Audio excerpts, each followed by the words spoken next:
Hi, this is a tutorial about how to record conferences and use live conferences in Populi.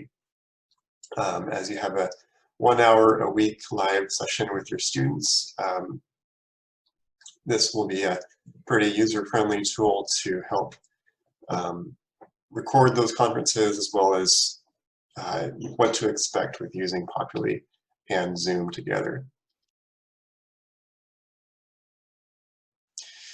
So Corbin has integration between Populi and Zoom, and that means that using the conferences feature of Populi, we can include live meetings in our courses.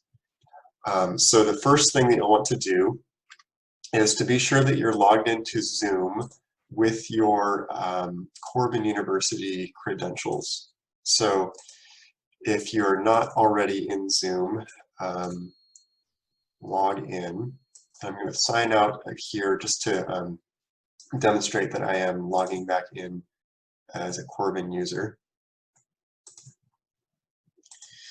So I'm signing in with my Corbin University credentials here as a faculty member.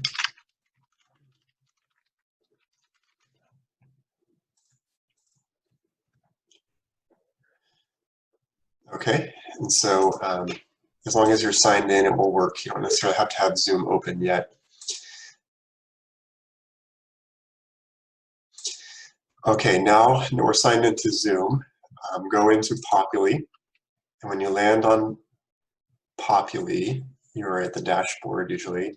So click My Courses, click your course that you want to edit, and then click Conferences on the left tab.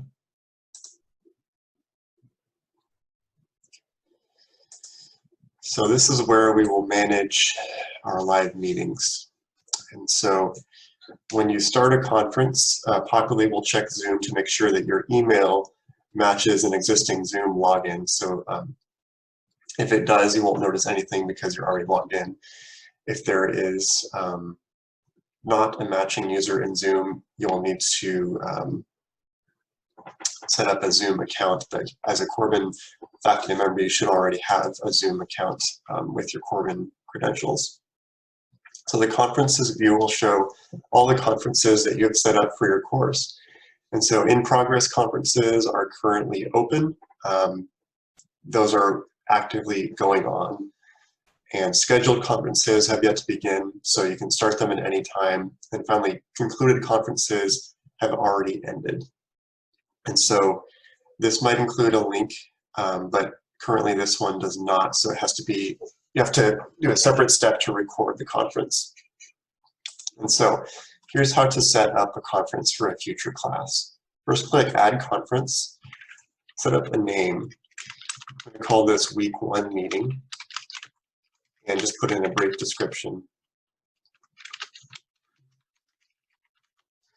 The start time is just for informational purposes, so the meeting won't actually start until you manually click to start it, but this is for information for your students. So we'll start this on the first day of class. You don't need to set a time limit. You do need to set a password, and this, I have not figured out a way to avoid the password, but it's probably a best practice to keep your meeting secure. You'll just need to share the password with students. And you can select all students. You can click email notification when the conference is started.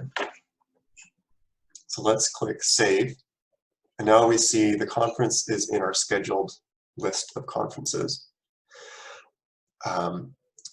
So the conference is now scheduled, and the students can see it in Populi under the Conferences tab, and they can also see it on the schedule here, where it says Week 1 meeting. It now appears there so that they can see it in their list of things that are coming down the pike for them. So back to conferences. When you're ready to start the conference, click Start Conference, and then click Join Conference, and this will now open a Zoom window.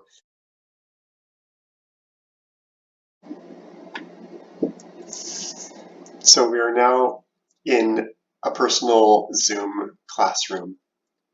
and the students are here, you're here and you're talking, and you want to record the Zoom classroom, A, so that students can watch it later in case they missed anything, and B, students who didn't make it into the Zoom call can refer to it later so they're not left out.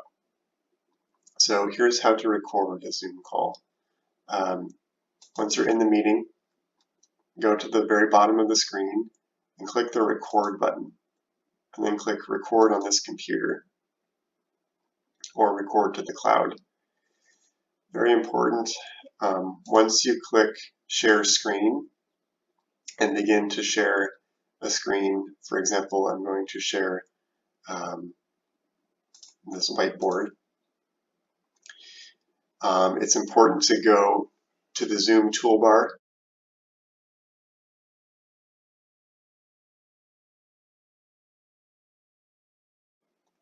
click more, it's the icon with 3 dots, more, and then click share computer sound.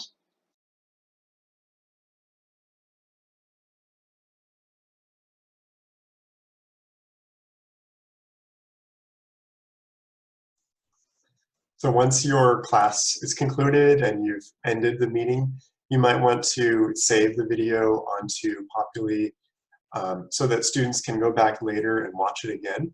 And that helps them to recall the information, also be able to listen to it once or twice to catch things they might have missed, or if they missed the class, then they can catch up by watching it again.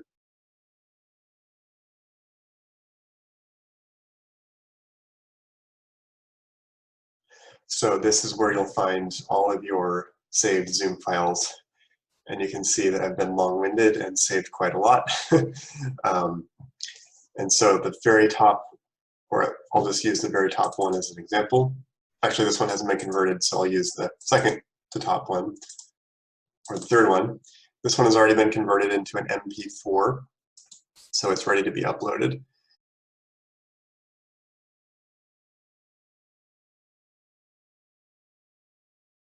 And so now you've found that file that you want to upload, go on to Populi and find a good place to save it. It depends on how you want your class set up, but for me, I think I'm going to set up a new folder called Recorded Zoom Meetings so that I can save them all in that one spot. I've already got a lot of clutter on here. That way students can just look in there to find all the meetings. Click that and then click Add Files.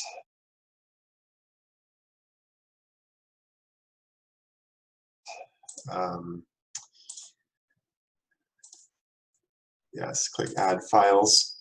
This will be visible to students, and so you'll want to go into the place where you saved your